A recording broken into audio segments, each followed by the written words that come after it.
The X thread started with a sound file and a promise. Listen with headphones. Don't pause. Don't rewind. I didn't click it. I just sat there with the cursor hovering like it mattered. Then I did what I always do when something looks dangerous but funny. I copied the link and sent it to my friend anyway, because I'm that kind of asshole who shares danger as a joke. He shot back a laughing emoji and listened. 10 minutes later, he texted me a photo of his bedroom ceiling. No kopschen, just the ceiling and the corner where the paint chips.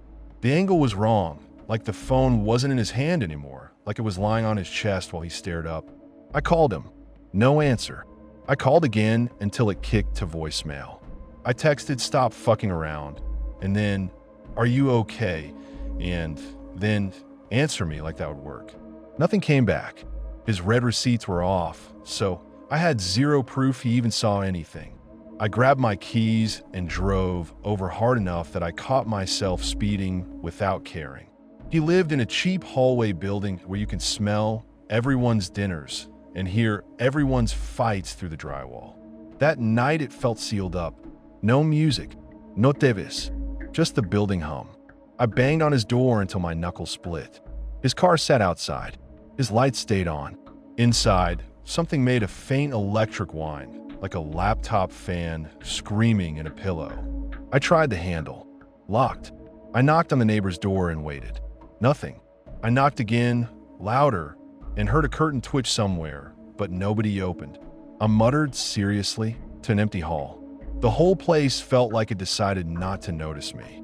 I slid a credit card into the latch the way you learn from bad habits and worse friends. It took 3 tries because my hand shook and I kept dropping the card. I kept expecting a door to open and someone to start yelling, but the lock finally popped and the door swung inward. This place hit me with a smell like hot plastic and dust cooking. The living room looked normal. Shoes by the door, hoodie on the chair, a pizza box on the counter, except his laptop sat open on the coffee table, browser on X, volume cranked to max. The sound was a low hiss. Not loud like music, loud like pressure. It filled the room without feeling like it came from the speakers. It crawled into my teeth and made my jaw ache. I walked closer and my eyes watered like I'd stepped into smoke. I yelled his name down the hall. No answer. Bedroom light on. Bed made too neat. Bathroom empty. Closet empty. I checked behind a shower curtain like a paranoid idiot. Nothing. The hiss kept running behind me like it wanted me to forget everything else. Then I saw the desk. On a ripped sheet of paper, he'd written a list in pen. My name, 2 other names, and then done like a checkbox. He pressed so hard the ink bled through and dented the wood underneath. Those other names weren't random. Guys we knew from the same late-night chats, the same look at this fucked up thing group. People he'd never write down like a grocery list. I stared at my name at the top and felt heat hit my face like I'd been volunteered for something without permission. I went back to the laptop and acted before I could think. I slammed it shut and yanked the power cord out of the wall. The hiss died. For 1 second, I felt that stupid wave of relief, like I'd fixed a problem with my hands. Then his phone buzzed on the couch. Unknown number. Photo attached. I tapped it and my throat went tight. The picture showed me standing in his doorway. Same jacket, same half-off hood, taken from inside his apartment, looking out into the hall. And behind me, right at my shoulder, the hallway warped like heat. A person-shaped smear leaned toward me, like something tried to fit into the frame and couldn't hold a clean edge. It wasn't a shadow. It wasn't my jacket. It had weight in the blur, like a body made out of bad reception. I spun around so fast my neck snapped. The hallway was empty. No doors open. No footsteps. No one running.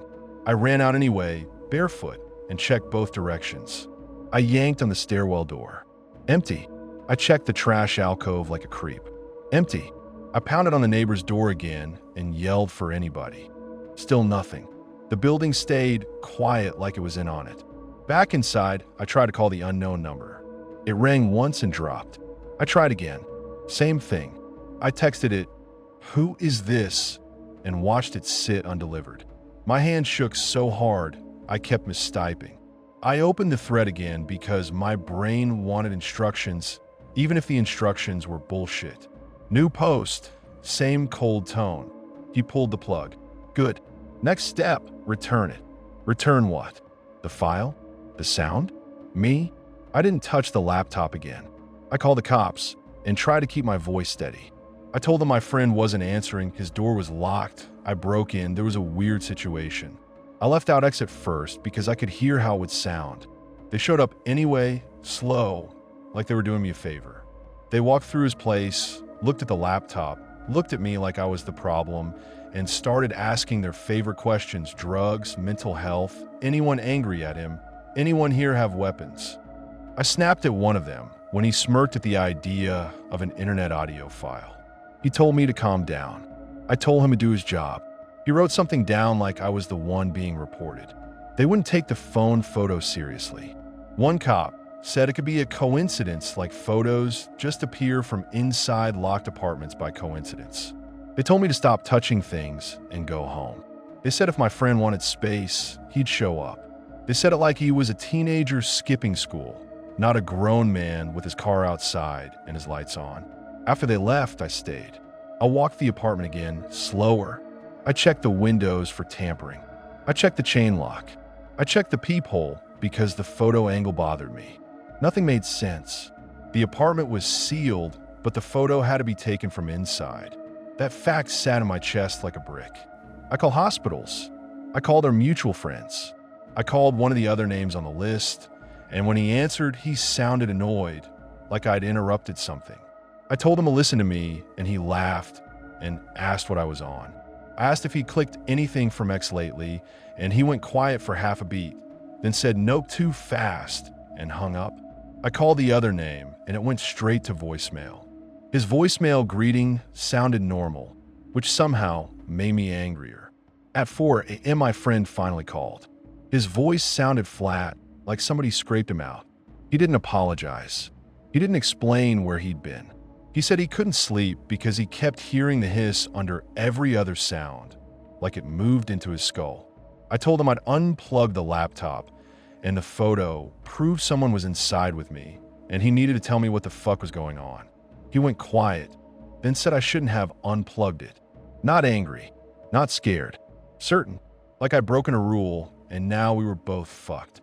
I started yelling, real yelling, because I was tired of being the only one reacting like a human. He barely reacted.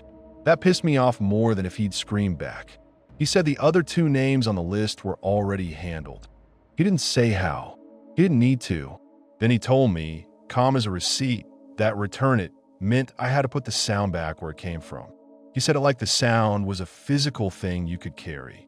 When I pushed him, where are you? What did you do? Who's doing this? He made this tired exhale and hung up. I sat there staring at my phone screen until it went dark. The hiss wasn't playing anymore, but my ears still felt full like I'd been at a concert. I drove home, and every red light felt like someone stood behind my shoulder. I kept checking my mirrors. I kept expecting to see that smear shape leaning in the back seat, patient. Over the next day, he sent one text, "Don't pause." That was it. I threw my phone across my couch. Then I picked it up because I'm not brave. 2 days later, he vanished. Not went offline. Vanished. Job said he never came in. His mom couldn't reach him. His bank didn't move. The cops stopped joking and started calling it a missing person. They asked me again about the thread, like now it was useful because they had nothing else. His landlord found his keys on the counter, and his laptop reopened, audio playing again, like someone had come back just to press play. The door was locked, chain on, everything neat. The list was gone. No torn paper, no trash, no ink marks on the desk. Just clean wood and that laptop hissing like it never lost power. I stood in the doorway and felt my teeth itch again, like my body recognized it before my brain did. I checked X one last time because I hate myself. The thread didn't warn him. It didn't even mention him by name. Somebody just posted, "Done," and the replies rolled on to the next link like it was a game. That's what fucked me up most.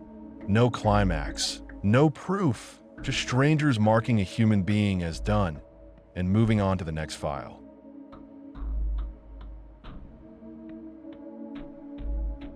post on me showed a selfie of a girl in a bus seat, eyes swollen, caption "Find ME or I'm done." No sob story, no big reveal, just a city bus route number and a timestamp.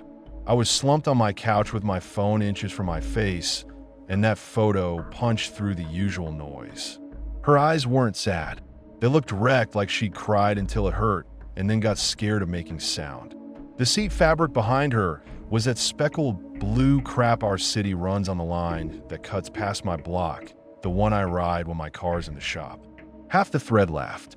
Half went full bloodhound. The laughing wasn't even funny. It was just people using her like a target, fake, do it, attention, that cheap shit. The other half started working like a swarm. They grabbed old bus interior photos, matched seat patterns, argued about which depots still used that model, posted maps with stops circled like they were planning a raid. Somebody zoomed the window reflection and pulled a street corner out of it in minutes. Seeing that happen made my stomach drop. It wasn't just that she might be in trouble. It was how fast strangers could peel her location out of glass. I lived near that line. I didn't sit there and debate morality. I threw on a hoodie, grabbed my keys, and went outside with my phone in my hand, refreshing like a dumb animal chasing a signal. Opie kept posting little scraps, blurred signs, a photo of the bus floor, a note screenshot that just said, "He's here." That was it. Not help, not call the police. Just that, like she was whispering to herself. The thread flipped from hunting to thirsting for a villain. People started demanding a face. People started accusing her of baiting because she wasn't giving them enough. I watched the route on my map and drove toward the terminal, taking the same turns the bus would take, trying to catch it.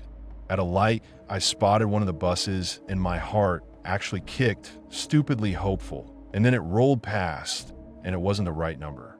I punched my steering wheel and the guy behind me honked like I'd insulted his family. While I drove, my phone kept lighting up with the thread tearing itself apart. Someone posted a random man's profile and wrote the driver under it. No evidence, just a cropped photo of a guy in a transit jacket and a vibe. And that was enough. The mob latched on because mobs need a throat. They dug up his full name, his job, his mom's Facebook, his old address, the kind of stuff that should take effort but doesn't anymore if you have enough bored people pulling. Then they posted his mom's number. Just dumped it, like they were doing community service. People started calling her. People started calling his boss. Someone bragged he'd sent pizza to his address, like that's harmless, like it's not a way of saying, "We know where you sleep." I tried to push back in the thread, typed that they didn't know shit, that they were going to ruin a stranger, and I got dogpiled instantly. "Shut up, fed, simp, you don't care about the girl." That line hit me hard because they used it like a weapon. Like if you didn't join the witch hunt, you were helping the witch. I hit the terminal, and the place looked like it always does. Harsh white lights, wet asphalt, buses hissing, everything filmed by cameras nobody watches until it's too late. A couple cars sat idling near the fence with people inside. Faces lit blue, same posture as mine. I hated them, and I hated myself because I was one of them. Then it happened fast. Security moved toward a man by the bays. People shifted like a flock. Phones came up. It was the guy from the profile, or at least he looked close enough that the thread would claim victory. He wasn't running. He wasn't hiding. He looked like someone who'd been told his name, was trending, and didn't understand what that meant yet. Security grabbed him by the arms and dragged him toward an office. He stumbled, not resisting, just trying to talk over the noise.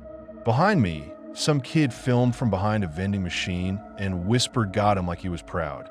I snapped at him without thinking, told him to stop filming and do something useful, and he turned his phone toward me and said, "Fuck you, dude, this is history." That pissed me off enough that I took a step toward him, and a security guard shoved me back and barked, "Back up," like I was the problem. The office door slammed. The crowd made those little excited noises people make when they want violence but don't want to throw the punch.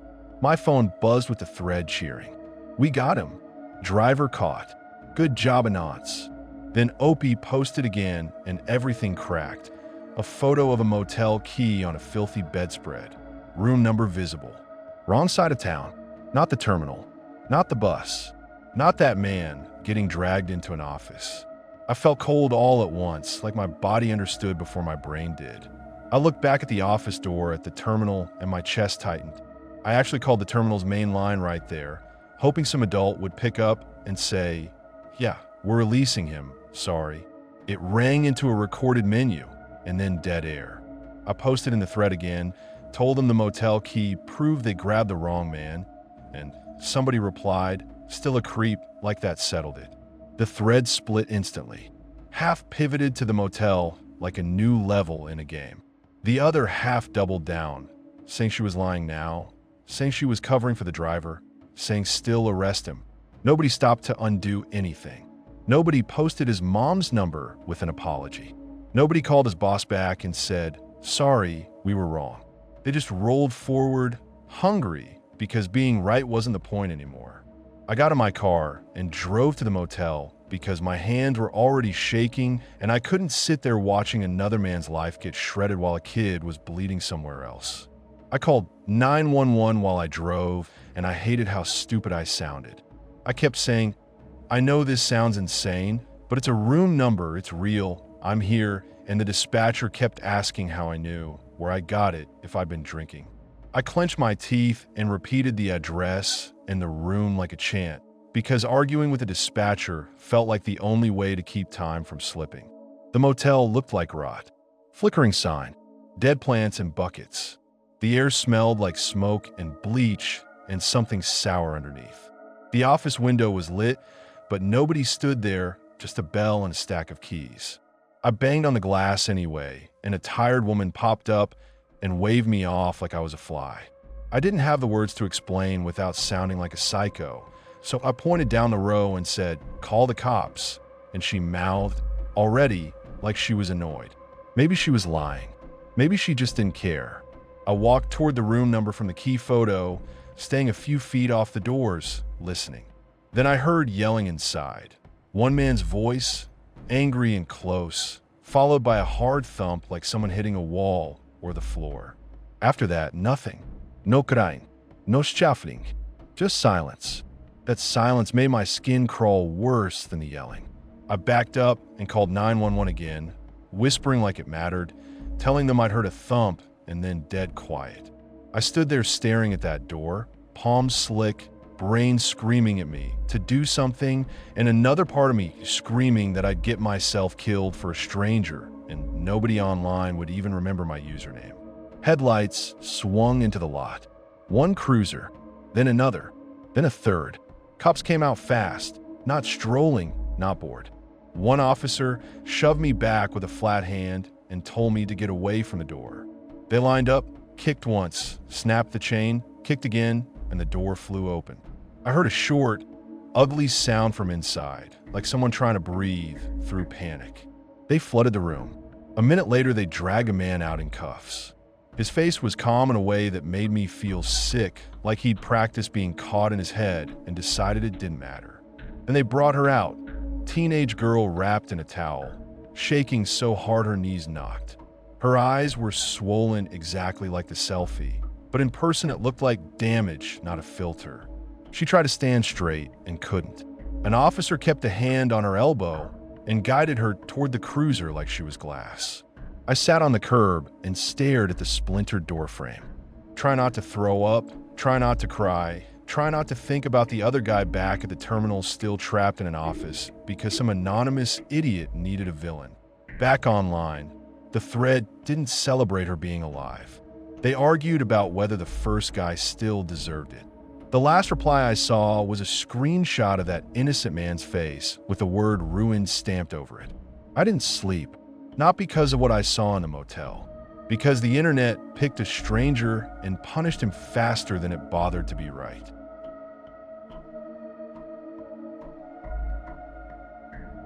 Our little company hosted throwaway image boards for niche communities. Nothing fancy. I handled abuse tickets, DMCA, the boring garbage that keeps servers from catching fire. One morning I got a ticket with no subject, just an IP and a link to a 4chan thread. Open this or you're a coward. The IP was in our admin range. That detail hit me harder than the dare. I clicked anyway. The link wasn't porn or malware. It was a zip full of screenshots of our internal admin panel. Not looks like, it was ours. Our dashboard, our ticket queue, my name in a user list, my stupid profile icon, even a ticket I'd answer the night before sitting there like a fingerprint. I flipped to our logs. No big siren, just normal noise and one tiny thing that made my throat tighten. An admin session that shouldn't exist, created off hours, user agent spoofed, bouncing through addresses like a drunk. It wasn't enough to prove anything, but it was enough to tell me someone had hands on the glass. The thread treated it like a show. Anons circled parts of the UI, joked about our password policy, laughed at the labels we used for spam buckets. People I'd never met critiqued my work like they were reviewing a movie. Then someone dropped a mirror link, hosted on our own infrastructure. Public, clean, like they'd set up a little exhibit inside our house. I yanked the account, purged the CDN, rotated keys, killed sessions, blocked IP ranges. I moved so fast my hands cramped. It felt like swatting flies while the room filled with smoke. I'd click delete, refresh the thread, and watch the same files reappear under a new username, a new subdomain, a new bucket. They weren't racing me. They were leading me around. Slack lit up. One coworker cracked, tried to be funny, called it free marketing. I told him to shut the fuck up. He told me to calm down and stop acting like a victim. We traded a few ugly lines while I kept deleting. Another guy suggested we ignore it so they don't get attention. I asked him if he'd ignore a stranger standing in his kitchen. He went quiet. I called my boss. He didn't even raise his voice. He told me to log everything. I said logs don't stop shit. He told me downtime costs money. I said losing control of the platform costs more. He said we'd handle it internally and ended the call like I was being dramatic. So I handled it. I rotated credentials until I couldn't remember which ones were new. I locked down the panel, tightened roles, forced resets, killed old API tokens, watched off failure spike, and then drop like someone testing doors. I fired off an instant email and got one reply: keep it contained. Like a breach is a spill you can wipe. Every time I removed the mirror, the thread posted a new one, faster than my hands could move. People thanked each other for keeping history alive. I watched the same zip hop from server to server like a roach that learned the floor plan. Then an anon posted my personal email. Not a dump, not a pile of crumbs, one neat line. My email, my apartment building, the floor. My stomach folded. I used that email for rent, banking, boring life stuff. I never put it anywhere public. I checked my sent mail, my account settings, old resumes, anything. Nothing. That's what scared me. It meant they didn't find it by chance. They pulled it from somewhere I didn't control. I called the non-emergency line. I tried to explain it without sounding insane. They asked if anyone threatened me directly. I said not in words. They asked if someone was at my door. I said not yet. They told me to keep records and call back if it escalated. Records again. Everyone loves records when you're scared. I emailed my boss again.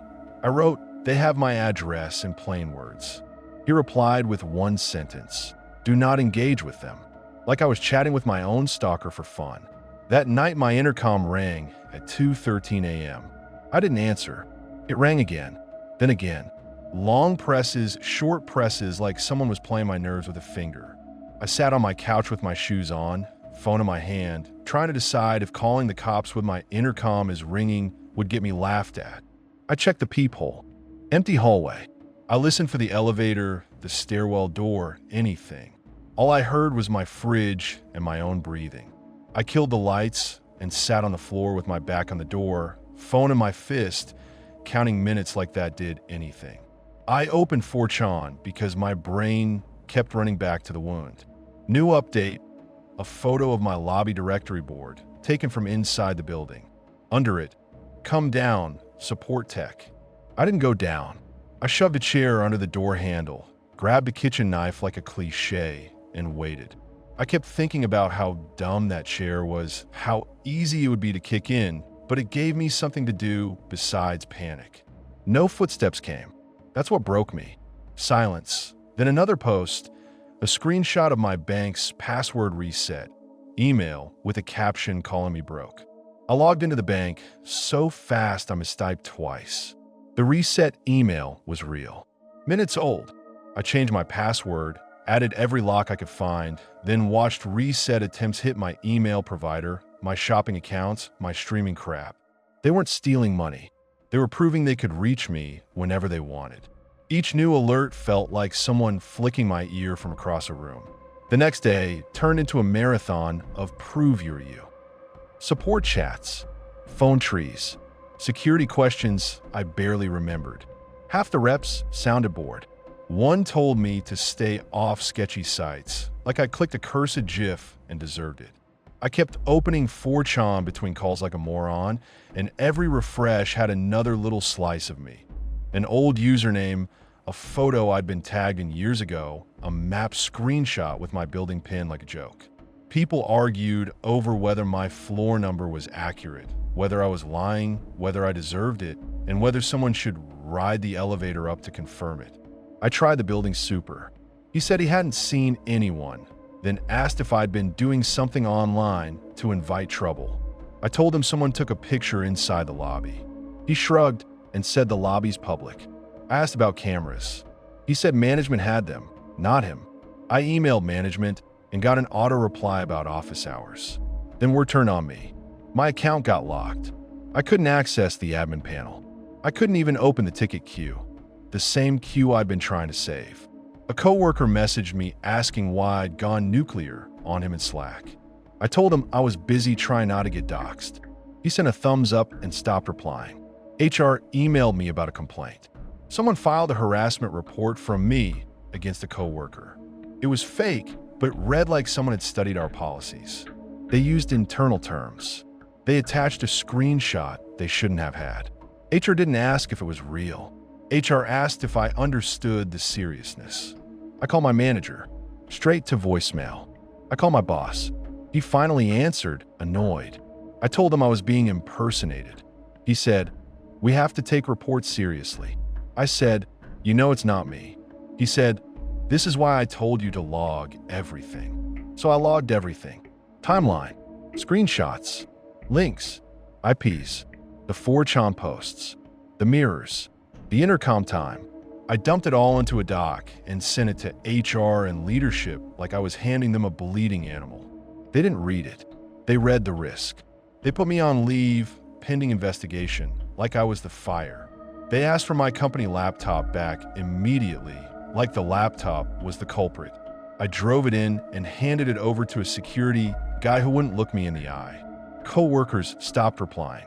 One messaged me privately saying he believed me, but didn't want his name anywhere near it. I couldn't even be mad. Fear makes people vanish. HR scheduled a call. They read policy at me. They said reputational risk. They said I engaged with hostile communities because I'd opened the thread that targeted me. I raised my voice. I swore. I asked if they wanted me to apologize to the attackers too. They stayed calm in that dead corporate way that makes you feel like you're yelling at a wall. By the end of the week, they cut my access and let me go. No apology. No, we'll help you. Just paperwork and a reminder not to discuss internal matters. After that, I tried to pull my name off my building directory. Landlord said no, fire code. I tried to close the accounts they'd poked. New reset emails still showed up sometimes like a tap on the glass. I started applying for jobs and then stopped because I kept imagining some hiring manager typing my name and finding the archive first. The thread died, but the archive didn't. It's still there, frozen and searchable, with my email and my floor sitting in plain text. I lost my job to a thread I tried to delete. The archive still exists. My name still sits in it like a stain that refuses to scrub out.